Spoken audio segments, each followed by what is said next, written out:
Hello दोस्तों, welcome to my channel civil service mania. मैं स्निग्धा। आज हम डिस्कशन करने वाले हैं मिडिवल हिस्ट्री का लेक्चर नंबर 35, जिसमें हम जो सीरीज़ चल रही थी हमारी Deccan south Indian up to 1656, ये सतीश चंद्र बुक के जो चैप्टर है मुग़ल साम्राज्य के बाद किस तरह की मुग़ल साम्राज्य नहीं, एटलीस्ट एक्चुअली जो अकबर के टाइम पीरियड में किस तरह से वो हर तरफ इंडिया के हर एक जगह पे अपने मुग़ल सुजनिटी को एक्सटेंड करते हैं, मुग़ल साम्राज्य को एक्सटेंड करते हैं, इसके बारे में हम पढ़ रहे हैं। वो already north India, western side and eastern India को ऑलरेडी उन्होंने कैप्चर कर लिया है, अपने अख्तियार में ले लिया है। अब वो कोशिश कर रहे हैं डेक्कन एंड साउथ इंडिया में किस तरह की अपनी सुजनिटी को बढ़ाया जाए और वहाँ पे बरकरार रखा जाए, इसके तरफ वो आगे बढ़ रहे हैं। तो उसके बारे में हम धीरे धीरे पढ़ रहे थे। हम पहले जो इसके जो पार्ट 1 वीडियो थे उसमें हमने पढ़ा कि कौन सी ऐसी रीजन थी जिसके वजह से अकबर इच्छुक हो गए, मतलब अकबर इंटरेस्ट ले लिए कि डेक्कन और साउथ इंडिया को अपने अंडर लाना है। तो अब उनका जो स्ट्रैटेजी धीरे धीरे शुरू हो रहा है, वो कन्क्वेस्ट कर रहे हैं बेरार को, अहमदनगर एंड खानदेश, ये जो एरिया है ये किस तरह से अकबर के द्वारा अख्तियार किया जाता है, कन्क्वेस्ट किया जाता है, और उसमें क्या क्या डिप्लोमेटिक एफर्ट्स उनका लगता है, मिलिट्री कैंपेन किस तरह की होती है और पॉलिटिकल मैन्यूवर्स किस तरह की वो मेंटेन करते हैं, जो कि मुग़ल हिस्ट्री के एक सिग्निफिकेंट पीरियड में एक बहुत ही इम्पोर्टेंट हिस्सा निभाया था। तो उस बारे में हम डिटेल्स में पढ़ेंगे। तो चलिए शुरू करते हैं। तो पहले स्टार्ट होने से पहले हमारी लेक्चर आप ये इस मैप को थोड़ा अपने दिमाग में बैठा लीजिए, क्योंकि इस मैप की ज़रूरत आगे होगी, क्योंकि हम जो पढ़ेंगे पर्टिकुलरली अहमदनगर के बारे में पढ़ेंगे, बीजापुर, बिदार, गोलकुंडा एंड बेरार और खानदेश। ये जो एरिया है, पहले बहामनी किंगडम, इसको बहामनी किंगडम कहा जाता था, और बहामनी किंगडम का डिसइंटीग्रेशन होने के बाद ये सारे एरिया में ये डिवाइड हो गया, ये सारे प्रोविंसेस में। ठीक है, ये जो एरिया है धीरे धीरे अकबर क्या कर रहे हैं, इस एरिया के तरफ बढ़ रहे हैं और इस एरिया को धीरे धीरे कैप्चर कर रहे हैं। तो इस दौरान हम देखेंगे यहाँ पे अहमदनगर है, यहाँ पे बीजापुर है, गोवा के पास, गोवा जो पर्टिकुलर एरिया है उस एक एरिया पास, उसके बीच में बिदार एक एरिया है, और बेरार, इसको अख्तियार करने के लिए भी बहुत सारे प्रॉब्लम क्रिएट होगी। ये जो सारे एरिया थी ये कहीं ना कहीं इंडिपेंडेंट रहना चाहती थी, लेकिन अकबर उनने क्या किया, उन सबको फोर्स किया और अपने सुजनिटी के अंडर लाने के लिए, और किस तरह की पॉलिटिकल डिप्लोमेसी वो खेलते हैं, इसको आप आगे देखेंगे। तो चलिए शुरू करते हैं। तो दोस्तों, पहले हम बात करेंगे अकबर किस तरह से साउथ की तरफ बढ़ रहे हैं। तो पहले जो चीज़ उन्होंने स्टार्ट किया 1591 में, ठीक है, डिप्लोमेटिक मिशन उनका स्टार्ट हुआ। अकबर ने इस दौरान डिक्लेयर कर दिया कि मैं कंप्लीटली इंडिया के जितने बड़े टेरिटोरी है, एंटायर कंट्री के मैं रूलर हूँ। ठीक है, कंट्री में जितने सारे रूलर है सब अब मेरे सुजनिटी के अंडर आ जाएंगे। तो ये उन्होंने डिक्लेयर कर दिया, सबको मेरे सुजनिटी के अंदर आना ही है। बट इसी दौरान क्या हुआ, डेक्कनी स्टेट, बहुत सारे ऐसे डेक्कनी स्टेट थे जिन्होंने डेफिनेटली वो इंडिपेंडेंट रहना चाहते थे, तो उन्होंने उनकी मुग़ल साम्राज्य की सुजनिटी को एक्सेप्ट नहीं किया। तो इस दौरान क्या हुआ, मुग़ल सुजनिटी ने, मुग़ल में जितने मुग़ल जो साम्राज्य थे, अकबर सम्राट थे, उन्होंने मिलिट्री प्रेशर उनके ऊपर डालना शुरू कर दिया। तो फाइनली क्या हुआ, 1591 में अकबर ने एक डिप्लोमेटिक ऑफेंसिव लॉन्च किया, जिसके दौरान उन्होंने क्या किया, जितने सारे डेक्कनी स्टेट्स हैं उन सभी को अपने एम्बेसीज भेजा और इनवाइट किया कि वो सब मुग़ल सुजनिटी को एक्सेप्ट कर ले। तो इसी दौरान क्या हुआ, बहुत सारे मुग़ल स्टेट्स थे जिन्होंने इस बात को एक्सेप्ट नहीं की, only exception being Khandesh. Khandesh ruler क्यों एक्सेप्ट करना पड़ा उनको, क्योंकि देखिए जो खानदेश एरिया हमने मैप में पढ़ा, वो जितने ये जो इंडिया है, मिडिल इंडिया के ठीक आसपास ही पड़ता है खानदेश एरिया। तो ये एकदम डायरेक्ट कंट्रोल में आ जाती है, डायरेक्ट उसके जो मुग़ल सम्राट है, मुग़ल साम्राज्य उसके एकदम पास ही है। तो बहुत ही ईजी होगा मुग़ल सम्राट को कि वहाँ पे जाकर आक्रमण करके उस राजा को बंदी बनाए और वो एरिया को कैप्चर कर ले। तो इसी वजह से वो जो थ्रेटन थी, वो जो डर था, इसी वजह से खानदेश रूलर उन्होंने क्या किया, मुग़ल सुजनिटी को एक्सेप्ट कर लिया। लेकिन बाकी जितने सारे डेक्कनी स्टेट्स थे, उन्होंने उसमें जो अहमदनगर के जो रूलर थे जिनका नाम था बुरहान निजाम शाह, उन्होंने तो खुल्लम खुल्ला रूडली मुगल साम्राज्य को सुजनिटी को एक्सेप्ट नहीं करेंगे, खुल्लम खुल्ला उन्होंने बता दिया, बहुत ही र्यूडली बता दिया। लेकिन बाकी के जितने सारे स्टेट्स थे उनके पास तो इतने मतलब इतना वो ब्रेव नहीं थे इस तरह की कैटेगरी, इस तरह की हरकतें करने के लिए। तो उन्होंने क्या किया, एक फ्रेंडशिप की वादा तो कर लिया, लेकिन उतना लॉयल नहीं थे मुगल सम्राट के लिए। तो डेफिनेटली अकबर को पता था, क्योंकि उन्होंने इतने सारे राजाओं के साथ डील किया है, इतने सारे राजाओं को परास्त भी किया है, तो डेफिनेटली उनके पास एक्सपीरियंस था कि सब कौन उनके लिए लॉयल है, कौन उनके लिए लॉयल नहीं है। तो एक अपॉर्चुनिटी बनती है 1595 में, ये बात होगी इस 4 साल के अंदर एक अपॉर्चुनिटी बनती है अकबर के लिए कि डेक्कन स्टेट्स को अपने सुजनिटी के अंदर लाना है। तो किस तरह की अपॉर्चुनिटी है, किया हुआ इसी दौरान बुरहम निजाम शाह की डेथ हो जाती है, जो कि अहमदनगर की रूलर है। ठीक है, उनके डेथ होने के बाद उनके एरिया में जितने सारे नोबल्स हैं, उसके साम्राज्य में जितने सारे नोबल्स थे, उनके बीच इस तरह की एक रेबेलियन बनती है, एक कन्फ्लिक्ट बनती है कि कौन राजा बनेगा। तो जो राजा बनने के लिए उनके पास 4 तरह की कैंडिडेट्स थ्रोन में बैठने के लिए उभरते हैं। ठीक है, उसमें सबसे ज़्यादा जो मतलब उनसे ज़्यादा जो सबसे ज़्यादा जिसका अधिकार था वो था जिनका नाम था शायद क्या था उनका नाम, उनके जो बेटे थे बुरहान के जो खुद का बेटे थे, वो सबसे ज़्यादा जो क्लेम करने वाला इंसान थे, लेकिन वो माइनर थे, वो इतना स्ट्रांग नहीं थे कि वो राजगद्दी में बैठ पाए। तो इसी दौरान क्या हुआ, देखिए मैं इस सब के बारे में यहाँ पे जिक्र नहीं की हूँ क्योंकि ये इतना इम्पोर्टेंट नहीं है, लेकिन एक स्टोरी के पर्सपेक्टिव से आप इसको समझ सकते हो, तो मैं स्टोरी के पर्सपेक्टिव से आपको बता रही हूँ। इसी दौरान क्या हुआ, ये जो बुरहान के जो बेटे थे, उन्होंने जब क्लेम किया कि वो राजा बनेंगे, तो उसके अहमदनगर के आस-पास के जो एरिया था जिसका नाम था बीजापुर, ठीक है? ये जो बीजापुर का एरिया गोवा के आस-पास के एरिया है, मैंने आपको दिखाया था मैप में, तो उसके जो राजा थे उन्होंने सपोर्ट नहीं किया। उनका सपोर्ट करना ना करने से क्यों फ़र्क पड़ता है? क्योंकि उनके जो वहाँ पे बुरहान का एक सिस्टर थे, बहन थे जिनका नाम था चंद बीबी। उन्होंने मैरिज किया था बीजापुर के रूलर को, कि मैरिज के कुछ दिनों के बाद वो विडो बन गई थी।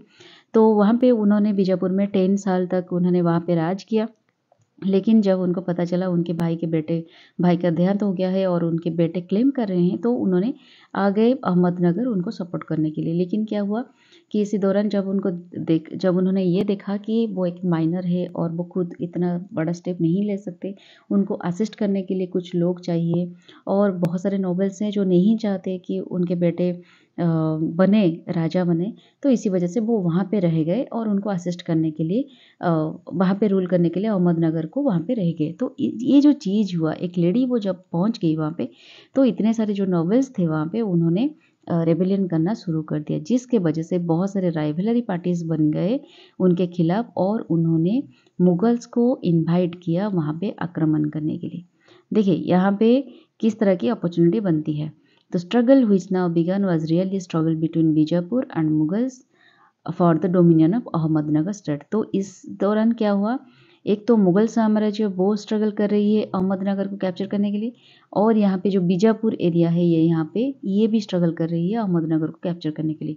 तो दोनों तरफ से एक स्ट्रगल की सिचुएशन क्रिएट हो जाती है। ठीक है, तो इस दौरान क्या हुआ, जो मुगल इन्वाजन हुआ उसको लीड कर रहे थे एक प्रिंस जिसका नाम था मुराद, जो कि गवर्नर थे गुजरात के गवर्नर के हिसाब से उनको अपॉइंटमेंट किया गया था। उसके द्वारा इन्वाजन किया गया था और एक इंसान थे जिनका नाम था अब्दुल रहीम खानी खान। ये दोनों के द्वारा इन्वाजन किया गया डेक्कन एरिया को, आई मीन अहमदनगर पर्टिकुलरली। उसके बाद थोड़ी सी अपोजिशन मुगल साम्राज्य को, मुगल जो आर्मी थी उनको फेस करना पड़ा ड्यूरिंग अहमदनगर कैंपेन। क्योंकि क्या हुआ, थोड़े से अपोजिशन रहे थे, डिफरेंट राइवलरीज वहाँ पे थे, रेबिलियन हो रहे थे नोबल्स के बीच, जिसके वजह से अहमदनगर की कैपिटल तक पहुँचने के लिए बहुत ही स्ट्रगल भी थोड़ा करना पड़ा मुगल साम्राज्य को। तो उसके बाद 4 महीने तक युद्ध लगा रहा, आई मीन क्लोज सीज लगा रहा डिफरेंट तरीके से मुगल सुजनिटी की तरफ से और अहमदनगर की तरफ से। और उसके बाद क्या हुआ, एक दोनों साइड मिलकर एक एग्रीमेंट करते हैं, जिस एग्रीमेंट के दौरान ये तय होता है कि जो बेरार एरिया उसको मुगल सुजनिटी के अंडर वो आ जाएगा, मुगल उसको कैप्चर कर लेगी बेरार को, इन रिटर्न मुगल क्या करेगी, जो बहादुर है, बहादुर कौन है, जो थे हमारे निजाम शाह, जो अहमदनगर के रूलर थे, जिनकी डेथ हो गई थी और जिनके बेटे क्लेम कर रहे थे कि मैं राजा बनूंगा, उस बहादुर, उन बेटे को, बहादुर को, जिनका नाम था बहादुर, उनको रिकग्निशन मिलनी चाहिए कि वो अहमदनगर के राजा हैं। ठीक है, तो इस दौरान क्या हुआ, मुगल सम्राट ने, अकबर ने उसको रिकग्निशन दे दी और क्या हुआ, मुगल सुजनिटी भी रिकॉग्नाइज्ड हो गई कि उन्होंने, वो मुगल साम्राज्य के अंदर, सुजनिटी के अंदर आ जाएंगे और उनके बेटे को रूलर के हिसाब से मान्यता मिलेगी। ये हो गया 1596 की बात है। तो 1595 में उन्होंने शुरू किया इन्वाजन, जो अपॉर्चुनिटी बनी, पर लगभग 4 महीने, 5 महीने एक कन्फ्लिक्ट होने के बाद, युद्ध होने के बाद 1596 में ये सब चीज़ें हो गया। तो यहाँ पे और एक सिचुएशन बनती है। किस तरह की सिचुएशन, देखिए कितना इंटरेस्टिंग है। एक राजा अकबर, जो इतने सारे हर एक युद्ध में वो जीत कर आते हैं, उनको भी कितना स्ट्रगल की सामना करना पड़ा, देखिए। तो इसी दौरान ये होता है कि मुगल जब बेरार को अनेक्स कर लेते हैं, बेरार उनके सुजनिटी में आ जाती है, तो ये बहुत सारे डेक्कनी स्टेट को खटती है। ठीक है, वो ये चीज़ को एक्सेप्ट नहीं कर पाते हैं कि इस तरह से इतना आसानी से, without any reason, without any battle, इतना आसानी से बेरार को वो कैसे ले सकते हैं, क्योंकि उनको लगता है अगर वो बेरार को हैंडल कर लेते हैं मुगल सम्राट, तो उनके लिए बाकी जितने सारे डेक्कनी स्टेट्स हैं उनको अख्तियार करना बहुत आसान हो जाएगा। विदाउट एनी बैटल वो धीरे धीरे करके सबको आसानी से अख्तियार कर लेंगे। तो इसी वजह से उन्होंने क्या किया, अहमदनगर से साइड हो गए, अहमदनगर को उन्होंने साइड कर दिया और मुगल बेरार को पोजीशन ना ले, बेरार को कैप्चर ना कर पाए, इसके लिए उन्होंने ऑब्स्टैकल क्रिएट करना शुरू कर दिया। किस तरह के ऑब्स्टैकल क्रिएट किए, उन्होंने क्या किया, देखिए ये जो साउथ इंडिया में था ऑलरेडी बेरार, ये हो गया हमारा खानदेश एरिया, ये हो गया हमारा बेरार एरिया, ठीक है, ये हो गया हमारा अहमदनगर, ये हो गया हमारा गोलकुंडा और यहाँ पे आ गया बीजापुर। ठीक है, ये जो Bijapur area, Golconda area and Ahmednagar, ये तीनों ने क्या किया, अपने commander invaded Berar in strength. तो बीजापुर के द्वारा लीड किया गया इस युद्ध को, बैटल को, और ये तीनों मिलके एक साथ बेरार को इन्वेड कर लिए, ठीक है, अपने आर्मी के साथ। तभी क्या हुआ, एक स्ट्रॉन्ग बैटल स्टार्ट हो गया मुगल के साथ इनका, क्योंकि मुगल के सुजनिटी में ऑलरेडी बेरार आ गया था वो एग्रीमेंट की वजह से। तो 1597 में जो स्ट्रॉन्ग बैटल हुआ, जिस बैटल में मुगल की आर्मी ने डेक्कनी फोर्सेस को हराया। कैसे हराया, जितना मुगल की फोर्सेस थे उनसे 3 गुना ज़्यादा ये जो फोर्सेस थे बीजापुर के, गोलकुंडा के एंड अहमदनगर के जो फोर्सेस थे, 3 गुना ज़्यादा फोर्सेस को उन्होंने हरा दिया, ये मुगल साम्राज्य ने, मुगल आर्मी ने। तो उसके बाद क्या हुआ, बीजापुर एंड गोलकुंडा, ये जो दोनों थे, ये दोनों युद्ध से बाहर आ गए। तो ये अकेले अहमदनगर को छोड़ दी। तो अहमदनगर में कौन अभी राज कर रहे हैं, क्योंकि बहादुर तो अभी माइनर है, तो उनके ऑन बिहाफ चंदा बीबी जो थे, वो तो वहाँ पे राज कर रही थी, मतलब रूल कर रही थी, चांद बीबी। तो उन्होंने अकेला ही इस सिचुएशन को फेस किया, क्योंकि वो अकेला नहीं जीत सकती थी। इसी वजह से मुगल आर्मी ने एक बार अहमदनगर को कंप्लीट सीज कर लिया। ठीक है, इस तरह की सिचुएशन बन गई। 1 मिनट, थोड़ा मैं इसे इरेज कर लूँ। तो नेक्स्ट चलते हैं। तो ये सब चीज़ें होने के बाद, बैटल होने के बाद, अकबर ने एक स्ट्रॉन्ग डिसीजन लिया। उन्होंने क्या किया, जो 1600 में 3 साल के बाद एक सिचुएशन बनी कि उन्होंने जो क्लेम किया था कि बहादुर है अहमदनगर के राजा, उन्होंने उस क्लेम को हटा दिया। उन्होंने कैप्चर कर लिया, टोटली कंप्लीटली कैप्चर कर लिया अहमदनगर को, और उनके जो राजा थे, उनके जो किंग बॉय थे, जिन्होंने अभी माइनर है, वो राजा नहीं बने, माइनर है, उनके ऑन बिहाफ रूल कर रहे थे चांद बीबी। तो बहादुर को उन्होंने भेज लिया ग्वालियर फोर्ट्रेस को, ग्वालियर में जो दुर्ग है वहाँ पे उनको भेज दिया। और उसके बाद बालघाट, उनके आसपास की एक एरिया थी जिसका नाम था बालघाट, ये भी कंप्लीट एम्पायर मुगल साम्राज्य के अंडर आ गया।